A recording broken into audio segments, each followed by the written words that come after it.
তো নমস্কাৰ মই আছো বৰ্তমান বাৰাপেটাত আৰু বাৰাপেটাৰ এনেকুৱা সৌন্দৰ্য চাব নেকি আহক আহক মোৰ লগত আহক আৰু সেইফালৰ পৰা ধুনীয়াকৈ এনেকৈ আহিছো আৰু চাওকচোন নদীটো কি ধুনীয়াকৈ বৈ গৈছে আৰু কি ধুনীয়া ঠাণ্ডা ঠাণ্ডা পানী চাফা পানী আৰু এইখনে হ'ল খুব ধুনীয়া দলং বাঁহৰ আৰু ইয়াতে যদি আপোনালোকে আহে খুব ধুনীয়া পৰিৱেশৰ মাজত উপভোগ কৰিব পাৰিব প্ৰকৃতিৰ আনন্দ প্ৰকৃতিৰ সৌন্দৰ্য চাওক এইটো হ'ল নদী মানে এনেকৈ বৈ আছে আৰু পানীৰ শব্দ শুনিব নেকি ৰ'ব আৰু এনেকুৱা ঠাইত আহি যদি অলপমান বহে নহয় তো আচলতে শান্তি পাব মনৰ শান্তি আৰু এনেকৈ পানী আৰু চাওকচোন নদীটো যদি অলপমান চাই কিমান দূৰলৈকে সেইবিলাক নাও আছে পাহাৰ আছে এইখন ভূটান পাহাৰ আৰু এনেকৈ বৈ আহি আছে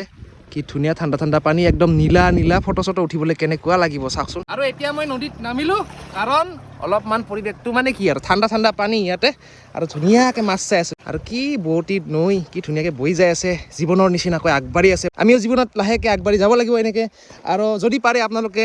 নতুন বছৰ আহি আছে পিকনিক খাবলৈ ইয়াতো আহিব পাৰে আৰু এ হ'ল বাৰাপেটাৰ বেকি নৈ।